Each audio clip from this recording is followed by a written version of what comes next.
Flying America's lethal A-10 Warthog. 30 mil inbound!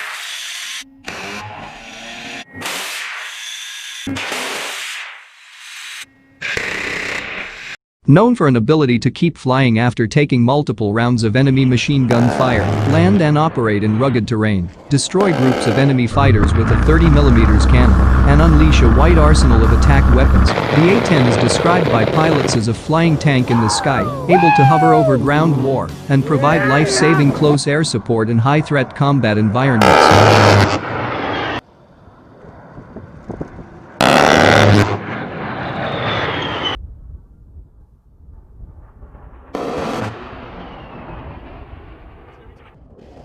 It is built to withstand more damage than any other frame that I know of. It's known for its ruggedness. A-10 pilot Lieutenant Colonel Ryan Hayden, 23rd Fighter Group Deputy, Moody AFB, told Scout Warrior in an interview.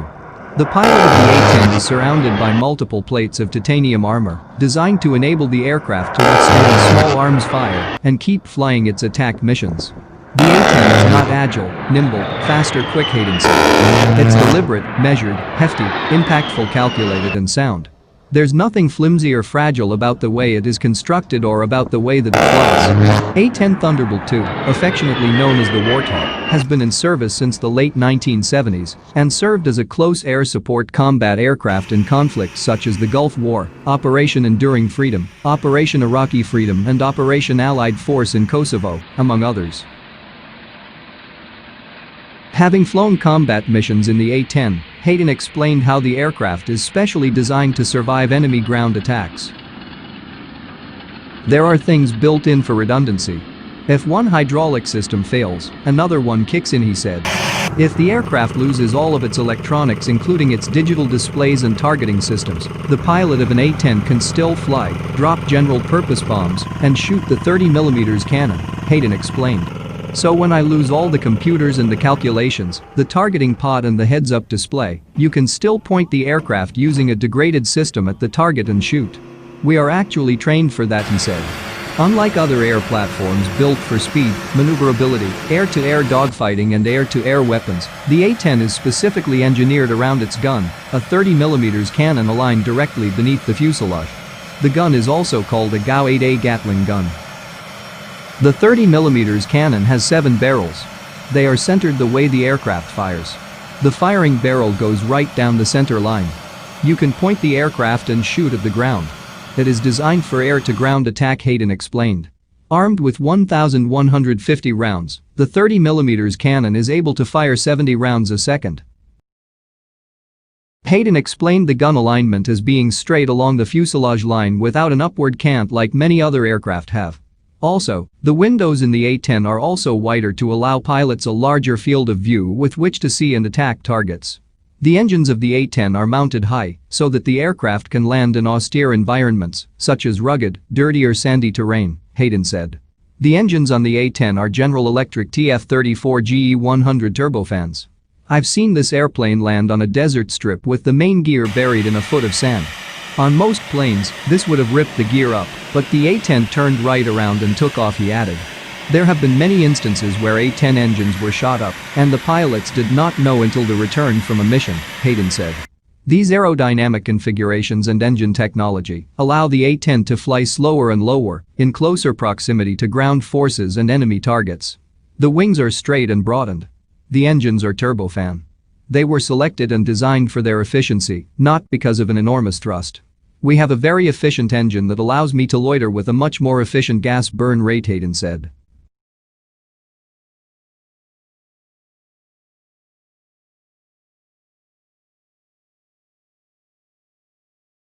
Close air support. By virtue of being able to fly at slower speeds of 300, the A-10 can fly beneath the weather at altitudes of 100 feet.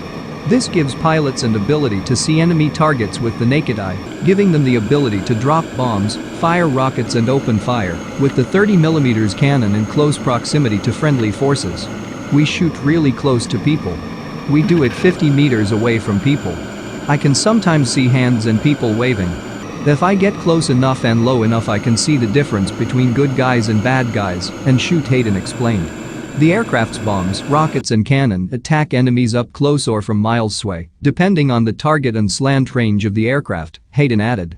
We deliver the munitions by actually going from a base position, then pointing the jet at the ground, and then pulling the trigger once we reach the desired range, he explained. The A-10 uses both Lightning and Sniper pods engineered with infrared and electro-optical sensors, able to find targets for the pilot. The aircraft uses the same targeting pod as F-15E and F-16. However, most of the fighters can't transition between the two targeting pods, and we can, based on our software, Hayden said. The A-10 carries a full complement of weapons to include Joint Direct Attack Munitions, or JDAM GPS-guided bombs. Its arsenal includes GBU-38s, GBU-31s, GBU-54s, Mk-82s, Mk-84s, AM-65s, Maverick missiles, AIM-9 Sidewinder missiles and rockets, along with illumination flares, jammer pods and other protective countermeasures. The aircraft can carry 16,000 pounds of mixed ordnance, 8 can fly under the wings, and 3 under fuselage pylon station, Air Force statement said. A-10 avionics technology. Pilots flying attack missions in the aircraft communicate with other aircraft and ground forces using radios and a data link known as Link 16. Pilots can also text message with other aircraft and across platforms, Hayden added. The cockpit is engineered with what is called the CAS cockpit for Common Avionics Architecture System, which includes moving digital map displays and various screens showing pertinent information such as altitude, elevation, surrounding terrain and target data. A-10 pilots also wear a high-tech helmet which enables them to look at targeting video on a helmet display. I can project my targeting pod video into my eye so I can see the field of view. If something shoots at me, I can target it simply by looking at it, he explained. Operation Anaconda. During the early months of combat and Operation Enduring Freedom, in a battle known as Operation Anaconda, Hayden's A-10 wound up in a fast-moving, dynamic combat circumstance wherein U.S. military were attacking Taliban fighters in the Afghan mountains. During the mission in March of 2002, Hayden was able to see and destroy Taliban anti-aircraft artillery, guns and troop positions. We could see tracer fire going from one side of the valley to the other side of the valley. We were unable to tell which was from good guys and which was from bad guys. Using close air support procedures in conjunction with our sensors on board, we deconstructed the tactical situation and then shot, he said. The future of the A-10. Many lawmakers, observers, veterans, analysts, pilots and members of the military have been following the unfolding developments regarding the Air Force's plans for the A-10. Citing budgetary reasons, Air Force leaders had said they planned to begin retiring its fleet of A-10s as soon as this year. Some Air Force personnel maintained that other air assets such as the F-16 and emerging F-35 multi-role stealth fighter would be able to fill the mission gap and perform close air support missions once the A-10 retired. However, a chorus of concern from lawmakers and the A-10's exemplary performance in the ongoing air attacks against ISIS has led the Air Force to extend the planned service life of the aircraft well into the 2020s. Despite the claim that other air assets could pick up the close air support mission, advocates for the A-10 consistently state that the platform has an unmatched ability to protect ground troops and perform the close air support mission. Sending the close air support aircraft to the boneyard would save an estimated $4.2 billion over 5 years alone, Air Force officials previously said.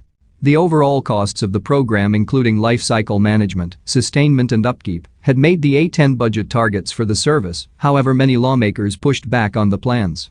There have been many advocates for the A-10 among lawmakers who have publicly questioned the prior Air Force strategy to retire the aircraft. Senator Kelly Ayotte, RNH and Senator John McCain have been among some of the most vocal supporters of the A-10. On several occasions, Ayotte has challenged the Air Force decision to retire the plane.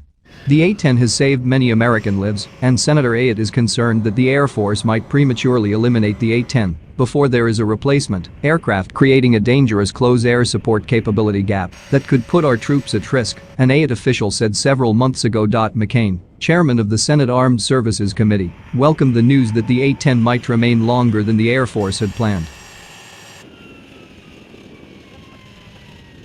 I welcome reports that the Air Force has decided to keep the A-10 aircraft flying through fiscal year 2017, ensuring our troops have the vital close air support they need for missions around the world.